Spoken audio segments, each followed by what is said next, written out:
자, 오늘도 계속해서 우리가 마태복음 6장 9절부터 13절을 함께 같이 읽도록 하죠. 주기도문 강의합니다. 마태복음 6장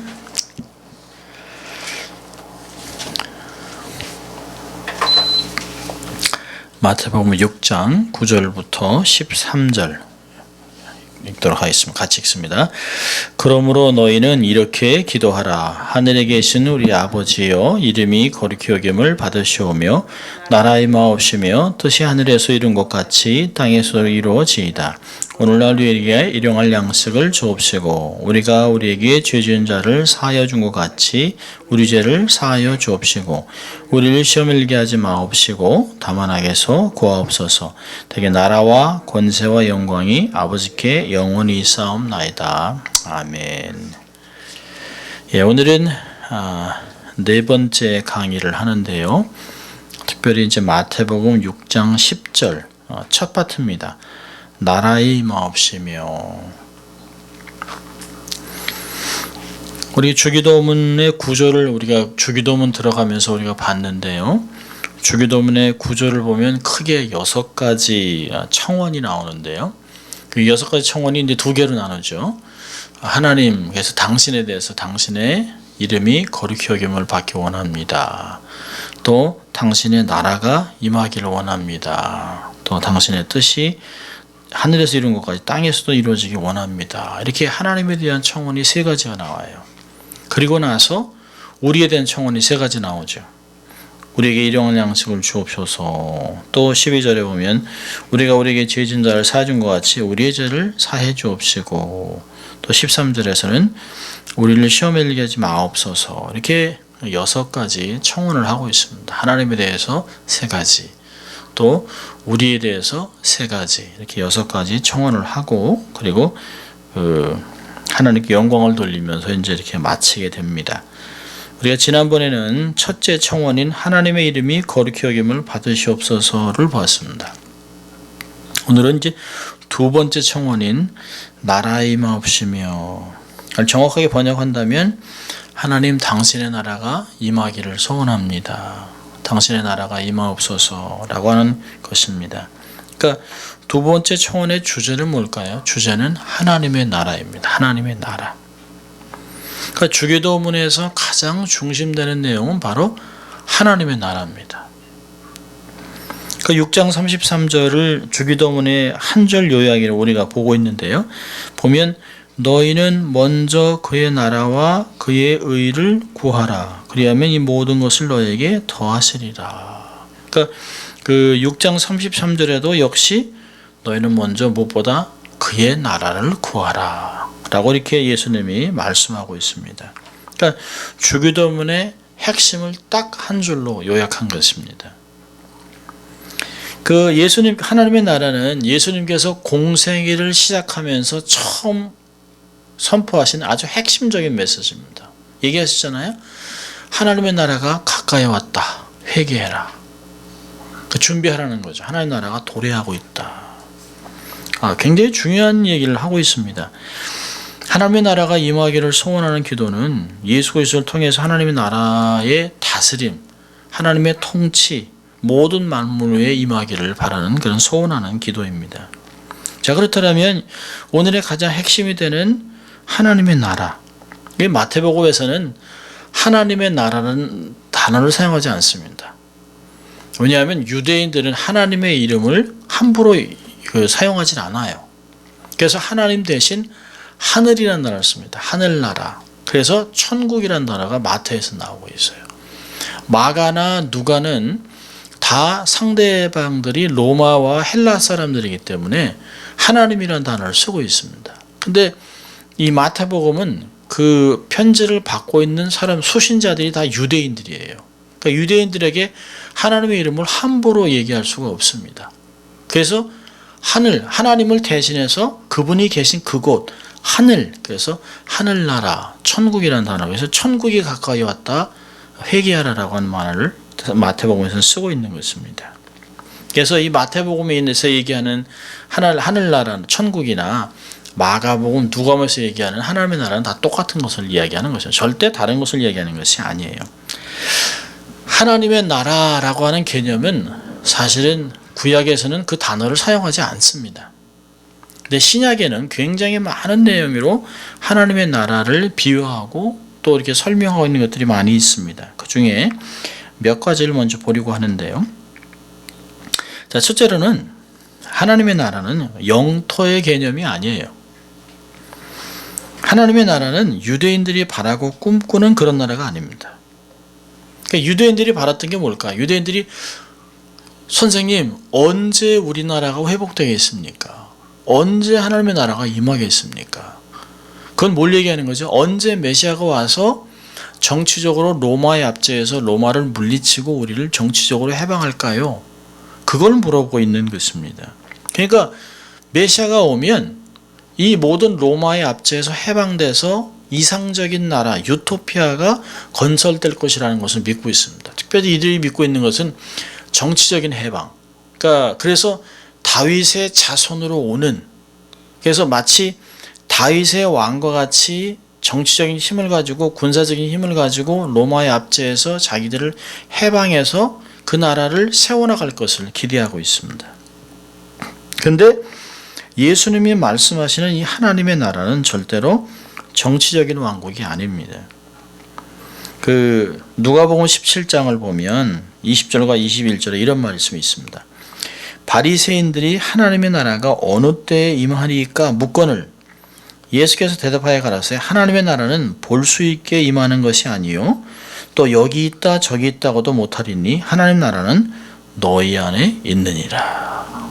그러니까 행정적인 어떤 영토적인 개념이 아니라는 거예요. 어떤 제한적인 것이 아니라 여기서도 볼 수 있고 여기 이렇게 선을 긋는 그 나라가 아니라 사람들의 마음, 심령 안에 임하는 나라라고 얘기하고 있습니다. 그러면서 예수님은 너희들의 마음에 이미 하나님의 나라가 도래했다.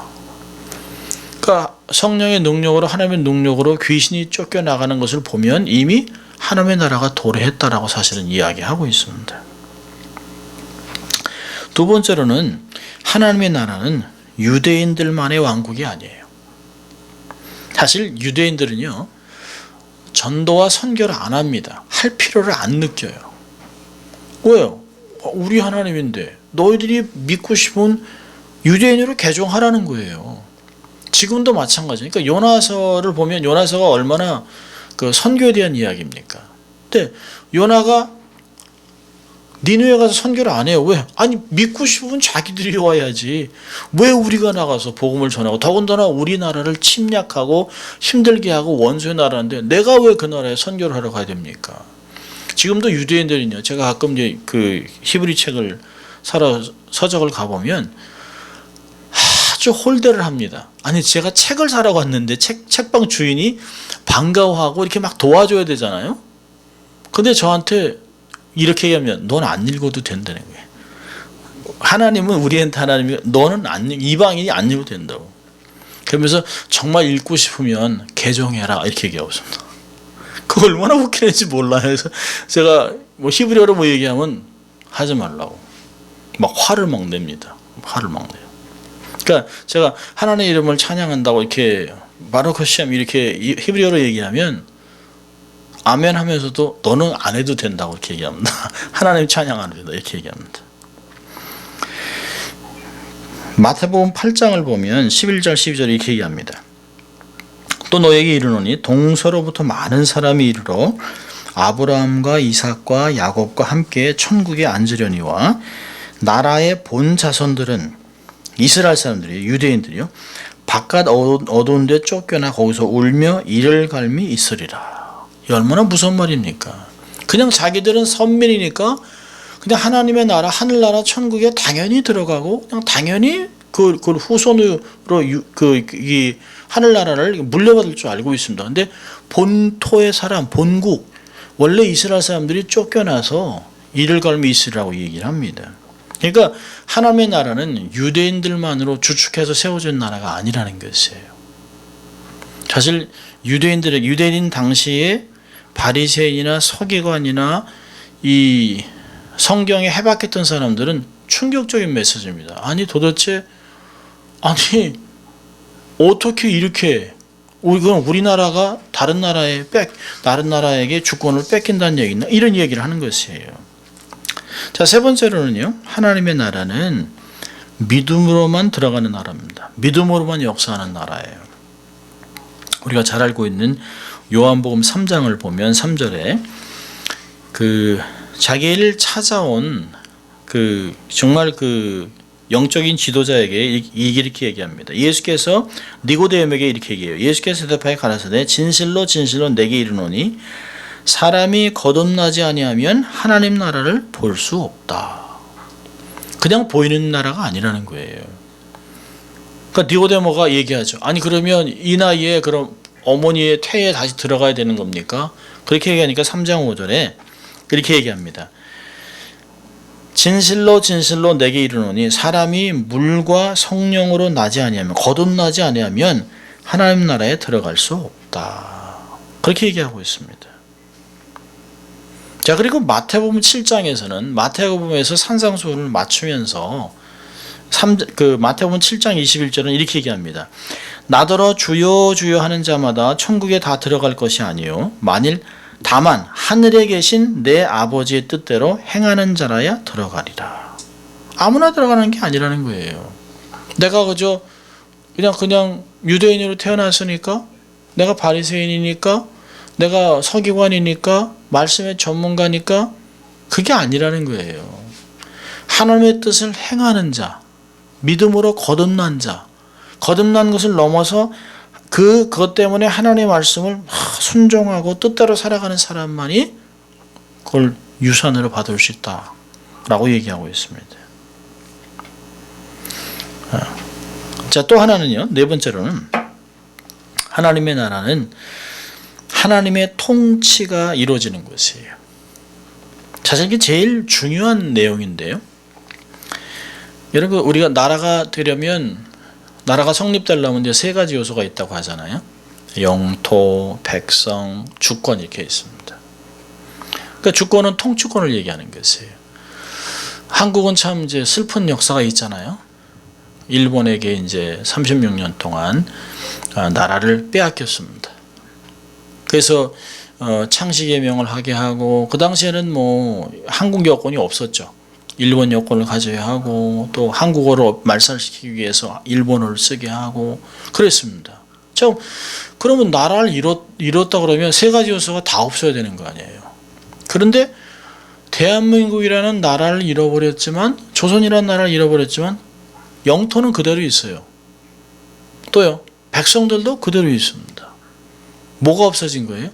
통치권이 없어진 것이, 주권이 없어진 것이. 그런 거 보면 그 나라의 가장 중요한 요소는 통치권입니다. 그러니까 하나님 나라에서 가장 중요한 건 뭘까요? 땅이나 백성이 아니라 하나님의 통치하심이 닿는 모든 것을 이야기하고 있습니다. 그러니까 하나님의 나라는 하나님의 주권과 통치가 미치는 영역을 말하고 있습니다. 하나님의 왕으로 통치하는 모든 영역, 어느 곳인지 다, 우주, 모든 삼라만상 다 얘기하고 있습니다. 자, 문제는 오늘날 많은 사람들이 자기를 믿고 자기를 의지하고 삽니다. 내 힘을 믿고 내 힘으로 내가 살아가려고 해요. 내가 나를 다스리는 것이죠. 그러니까 내가 나의 삶의 주인이 되어 살다 보니까, 내가 주장하고 내 힘으로 살려고 하니까 실수하고 실패하고 좌절하고 낙심하고 분노하고 이러고 있는 거예요. 이게 연속입니다. 그리고 그리스도인은 누굴까요? 내가 내 삶의 주인이 아니라는 걸 고백하는 사람이에요. 하나님, 내가 내 힘으로는 도저히, 내 경험으로는 도저히 내가 나를 주장할 수가 없습니다. 하나님, 내가 이제 왕자에서 내려와서 내가 주인이 아님을 고백하고 내 삶의 중심에 하나님을 모시고 살아가는 것. 그러면서 정말 간절히 엎드려 회개하는 그런 사람들에게 하나님의 나라가 임하는 것이에요. 정말 하나님을 주인으로 삼은 그런 삶을 얘기하고 있습니다. 그분의 뜻대로 말씀을 순종하면서 내 삶에 하나님의 주권이, 하나님의 통치하심이 일어나는 것. 그것이 하나님의 나라가 내 삶에 임하는 거예요. 너희 마음에 하나님의 나라가 있다라고 얘기하고 있습니다. 자, 또 하나만 더 본다면 하나님의 나라는 은혜의 나라입니다. 여러분 오늘 보면 얘기하잖아요. 예수님도 그랬어요. 천국이 가까웠다. 또 오늘도 하나님의 나라가 임하옵소서 이렇게 기도하고 있습니다. 그러니까 하나님의 나라는 어떤 들어가는 이런 것이 아닌 다가오는 도래하는 나라라고 가르쳐주고 있습니다. 우리에게 도래하는 왕국, coming kingdom. 그러니까 우리가 수고와 노력과 우리의 애씀과 경험으로 애를 써서 한 단계 한 단계 천국의 계단을 올라가서 결국에 헉헉대가 올라가서 천국 문에 이루는 그게 아니라는 거예요. 우리가 죽어서 가는 그런 것도 아닙니다.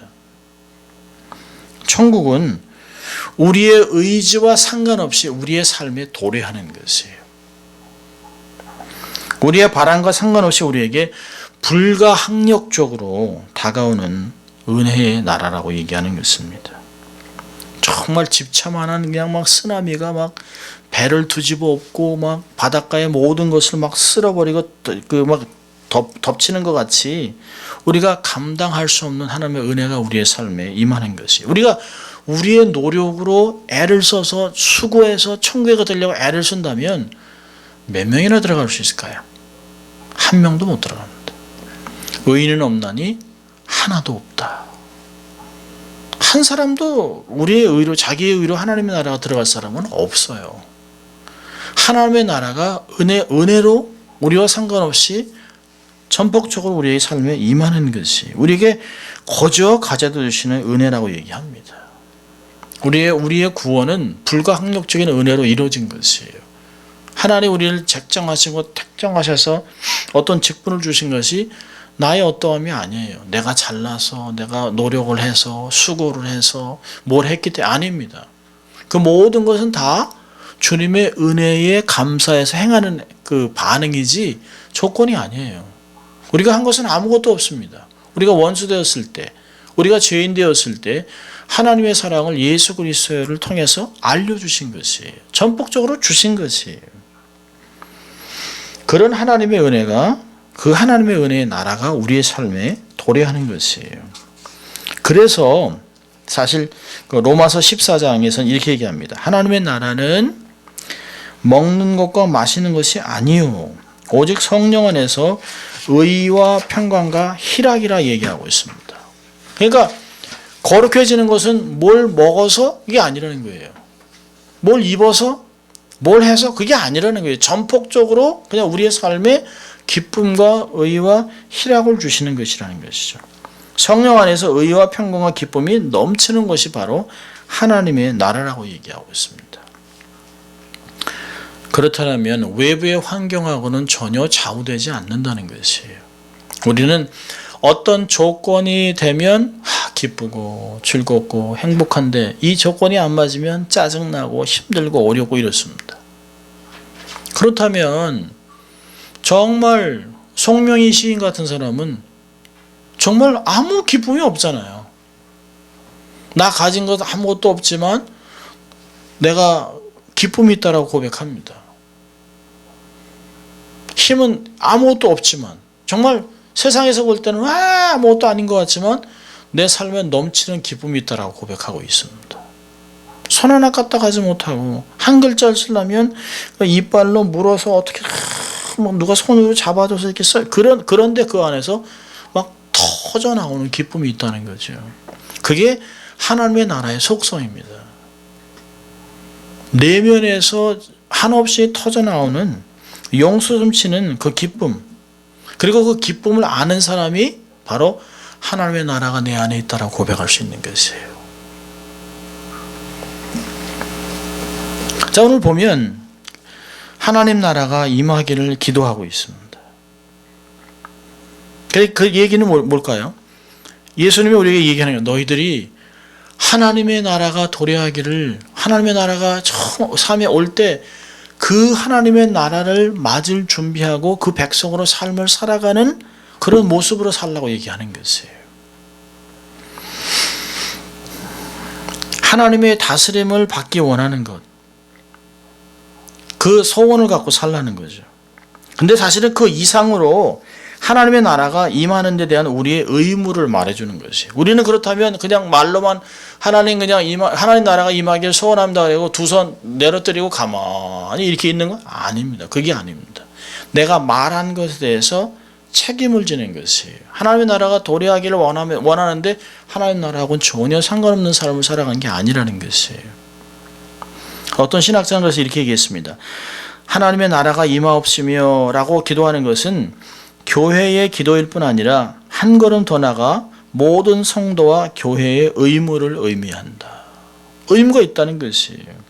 우리가 하나님 나라가 임하기를 소원합니다라고 우리가 기도한 뒤에는 하나님 나라가 모든 삶의 영역에서 확장되고 이루어지기를 원하는, 그래서 그것이 이루어지기 위해서 내 삶에서 책임 있는 의무를 감당하라고 하는 것입니다. 자, 그렇다면 몇 가지가 있는데요. 첫째로는 하나님 나라에 대해서 알았다면, 하나님 나라가 도래하기를 원한다면 하나님 나라 백성의 의무가 있습니다. 첫째로는 성경을 이해해야 합니다. 저는 우리가 어느 나라를 이해하려면 제일 먼저 하는 게 뭘까요? 그 나라의 언어를 아는 것이에요. 우리가 가끔 모르는 곳에 가면 이렇게 웃고 막 얘기를 하면 반가워서 인사를 하는 건지 욕을 하는 건지 비웃는 건지 알 수가 없어요. 그러니까 이게 정말 뭐라고 얘기하는 거지? 라고 알려면 그 나라의 언어를 알아야 됩니다. 우리는 한국에서 잘가 그러잖아요. 근데 우리하고는 또 다른 뜻입니다. 만약에 우리가 이렇게 한다면요, 또 다른 얘기예요. 그러니까 이 언어도 그렇고 다 다릅니다. 그러니까 문화를 이해하려면 언어를 이해해야 됩니다. 우리가 언어를 배우기 위해서 막 인터넷으로, 방송으로, 책으로, 학습을 통해서 배우는데요. 여러분, 하나님의 나라를 잘 이해하려면 하나님 나라의 언어인 성경을 잘 이해해야 됩니다. 여러분, 비행기 타고 어느 나라를 가면 나라가 이렇게 비행기가 이렇게 착륙을 하면 그 나라의 언어로 먼저 얘기합니다.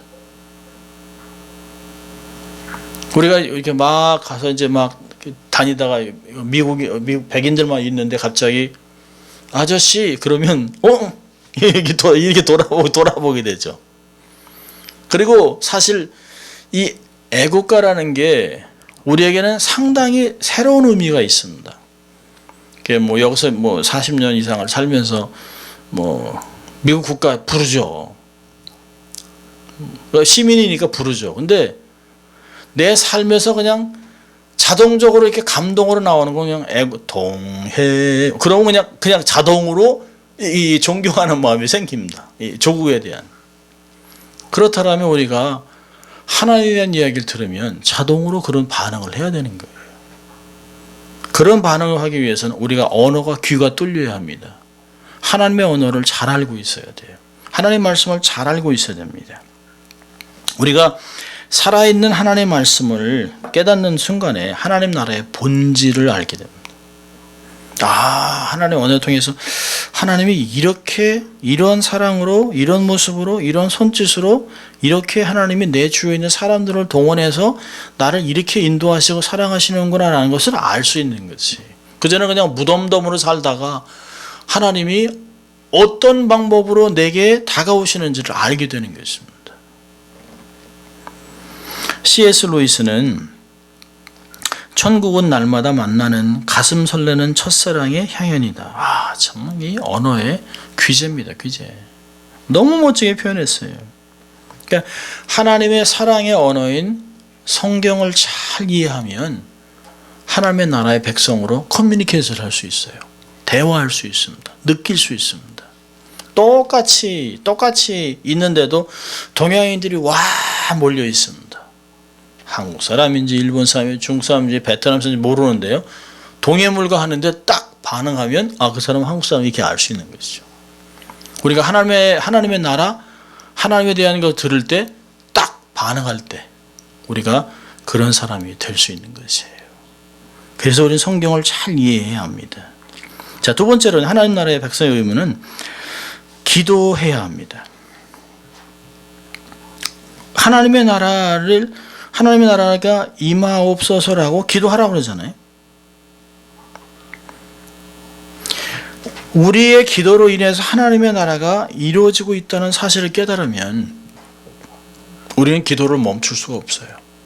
얼마나 감사하고 얼마나 기뻐요. 물론 우리가 기도하지 않아도 하나님 나라는 계속 진행돼요. 하나님 나라는 마치 겨자씨를 심은 것 같이 처음에는 아무것도 안 하는 것 같은데 점점 확장되면서 막 큰 나무가 돼서 새들이 앉는 그런 하나님 나라는 계속 확장합니다. 계속 늘어나고 있어요. 우리가 기도를 하든 안 하든. 근데 하나님이 우리를 동역자로 삼아 주셨잖아요. 이렇게 기도해라 라고 얘기했다면 우리의 작은 기도로 정말 우리의 기도로 이 정말 온전하지도 못한 입술로 기도하는데 하나님의 역사가 일어난다면 이 얼마나 놀라운 일입니까? 나 없이도 하나님 나라가 확장되는데 하나님 나라를 동역자로 삼으셔서 기도하라고 한다면 그 기도가 얼마나 감사하겠습니까? 이게 얼마나 확장돼요. 내가 기도함으로 하나님 나라가 확장된다? 이건 얼마나 즐거운 일인지 모릅니다. 특권이죠, 특권. 성도들이 입술을 열어 기도할 때마다 하나님의 뜻은 역사 속에서 확장되고 실현되고 하는 것들을 보는 것이에요. 자, 세 번째로 하나님 나라 백성의 의무는 복음을 전파하는 것이에요.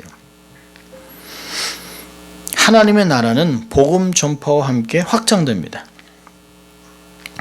주님은 사도행전 1장 8절에 오직 성령이 너희에게 임하시면 너희가 권능을 받고 예루살렘과 온 유대와 사마리아와 땅끝까지 이르러 내 증인이 되리라. 성령이 우리의 삶에 임해 성령 충만을 주시는 것은 우리가 능력을 받아서 증인이 되기 위한 것이에요. 증인으로 살아갈 수 있도록 하나님 우리에게 성령의 능력을 주셨다는 것이에요. 그러니까 하나님의 나라가 역사 속에서 실현되기 위해서 우리가 해야 될 최대의 방법은 전도하는 것이에요. 하나님이 왕 되심을, 예수를 통해서 우리가 하나님의 백성이 됨을 이야기하면서 하나님의 나라의 영역이 점점 확장되는 것을 보는 것입니다. 자, 마지막으로 하나님 나라 백성의 의무는 합당한 삶을 살아나가는 것이에요. 합당한 삶을 사는 것이에요. 그럼 사도 바울은 우리의 시민권은 하늘에 있다라고 그 빌립보 3장 20절은 얘기합니다. 하나님 나라의 시민이에요, 우리가. 여러분, 미국에 보면 뭐 워싱턴 DC 가면 굉장히 많은 대사관들이 있잖아요. 여기도 보면 그 영사관도 있고 대한민국 영사관도 있고 많이 있습니다. 영사나 대사의 역할은 자기의 의견을 내는 사람들이 아니에요. 자기를 파송한 나라를 대통령, 통치자의 의견을 또 나라의 유익을 위해서 일하는 것입니다. 자, 그런데 대사나 영사 미국에 산다고 미국의 유익을 위해서 살아요. 그런 사람은 직무유기. 그런 사람들은 매국노예요, 매국노. 그런 사람들은 정말 배신자죠. 우리는 하나님 나라의 시민권을 갖고 있는 사람들이라면 하나님 나라를 대변하는 삶을 살아가야 하는 것입니다. 하나님의 나라를 잘 대표하고 있나? 나는 하나님 나라의 백성으로 정말 합당한 삶을 살고 있나? 나 때문에 하나님 나라가 욕되고 있지 않는가? 그걸 돌아봐야 됩니다. 우리가 가끔 보면 막 눈시울을 찌푸릴 때가 있습니다. 저 어느 나라 사람이야, 저 사람들. 지저분해. 아니, 어느 나라 사람인데 식당에서 저렇게 시끄럽게 떠들고 막 그냥 막 흘리고. 이거는 그 사람만 부끄러운 게 아니에요. 그냥 그 나라가 그냥 도매급으로 넘어가는 거예요. 도매급으로. 우리가 저 예수 믿는 사람들, 저 기독교인들이 예수쟁이들 이런다면 우린 정말 해도 너무한 거죠. 하나님이 그러실 거예요. 그냥 가만히 있어라. 좀 그러지 말고 나대지 말고 좀 가만히, 그냥 너희들은 그냥 가만히 있어라. 그런 얘기 들으면 정말 얼마나 수치스럽습니까? 하나님이 야 고마워 너 좀 수고했다 야 그래 이렇게 해야 되는데 그냥 가만히 있어 하지마 아무것도 하지마. 얼마나 부끄러운 일이에요 정말. 사도 바울은 에베소 4장 22절부터 24절까지 이렇게 얘기합니다. 너희는 유혹의 욕심을 따라 썩어져가는 구습을 쫓는 옛사람을 벗어버리고 오직 심령으로 새롭게 되어 하나님을 따라 의와 진리와 거룩함으로 지으심을 받은 새 사람을 입으라. 그렇죠. 놀랍죠. 베드로도 놀라운 권면을 하고 있습니다. 베드로전서 1장 13절부터 15절까지 보면 베드로가 이렇게 얘기하고 있어요. 그러므로 너의 마음의 허리를 동이고 절제하여 예수 그리스도에 나타나실 때에 너에게 가져올 은혜를 온전히 바랄지어다. 너희가 순종하는 자식처럼 이전 알지 못할 때 쫓던 너의 사욕을 본삼지 말고 오직 너희를 부르신 거룩한 자처럼 너희도 모든 행실에 거룩한 자가 되라. 참 놀라운 얘기를 하고 있습니다. 하나님이 내가 거룩하니 너희도 거룩해라. 너희들을 보고 나를 기억하게 하라 얘기하는 것이에요. 우리를 보고 하나님의 나라를 기억하는 사람들이 되어야 됩니다. 하나님의 나라가 임하고 확장되기 위해서는 먼저 하나님의 백성된 우리가 그렇게 하나님 나라의 백성으로 삶을 살아내는 것이에요. 누구보다 하나님 나라의 통치를 사모하면서 하나님의 나라와 의를 먼저 구하고 정말 내 의견이나 내 어떤 것을 주장하는 것이 아니라 정말 주여 주여 말로만 하는 것이 아니라 내 인생의 주인이 누구인가를 알아내는 것입니다. 갈라디아서 2장 20절을 보면 사도 바울이 이렇게 얘기를 해요. 그런즉 이제는 내가 산 것이 아니요 오직 내 안에 있는 그리스도께서 사신 것이라. 내가 살아가는 게 아니라는 거죠. 내 감정대로 내 느낌대로 내가 원하는 대로 내 이익대로 살아가는 것이 아니라 그럼에도 불구하고 손해낼 것 같아도 내가 부끄러움 당할 것 같아도 내가 수치를 당하는 것 같아도 그래도 주님을 위해서 살아내는 것이라고 얘기하고 있습니다. 우리는 하나님의 나라의 백성이라고 하는 것 때문에 어떤 때는 비웃음을 당할 수 있습니다. 적당히 해 괜찮아 그거 뭐 남들 다 그렇게 사는데 뭐 유별나게 신앙생활 이렇게 얘기할 수 있어요. 바보같이 조롱과 멸시를 받을 수도 있어요. 그러나 하나님 나라의 가치가 너무 위대하기 때문에 숨겨진 보화 가치 하늘나라는 너무너무 위대하기 때문에 많은 사람들이 순교의 대가를 지불하고 인생을 살아갔습니다. 주를 위해 목숨이 아깝지 않았어요. 목숨을 버렸습니다. 그렇다면 우리도 나라에 임하옵시며 라는 기도를 드림으로 하나님 나라의 자녀, 시민답게 합당한 삶을 살아내야 합니다. 근데 그게 우리 힘으로는 안 돼요. 성령님 도와주세요. 하나님의 나라가 내 삶에 임했는데 그것을 그대로 세상에 드러내고 하나님 나라의 백성으로 삶을 살아갈 수 있도록 내 생각을 조장하시고 내게 힘을 주시고 정말 어떤 환경 속에서도 항상 기뻐하고 즐거워하고 기도하고 감사할 수 있도록 하나님 나를 도와주십시오. 그렇게 해서 하나님이 우리의 삶을 동행하면서 이끌어갈 수 있도록 하는 것, 그것이 하나님 나라의 백성으로 삶을 살아가는 것입니다. 날마다 하나님의 왕되심을 선언하고 그분의 뜻을 순복하고 그러면서 하나님의 나라를 삶에서 확장해 나가는 우리가 될 수 있기를 주의 이름으로 축원합니다. 기도하겠습니다. 하나님 아버지 감사합니다. 오늘도 하나님 저희들을 수요예배로 초청하셔서 이렇게 주님이 가르쳐준 기도를 통해 우리가 이 땅에서 어떤 삶을 살아갈지 가르쳐주신 주님 감사합니다. 하나님의 나라가 이 땅에 임하고 또 우리의 삶에 임한 것을 세상에 증거하고 우리가 기도로 삶으로 하나님의 나라를 확장해 나가는 그런 이 땅에 하나님이 두신 에이전트로 삶을 살아가게 하시고 그래서 빛과 소금의 역할로 세상을 변화시키는 그런 삶을 살아갈 수 있도록 하나님 축복하여 주시옵소서. 감사하고 예수님 이름으로 기도합니다. 아멘.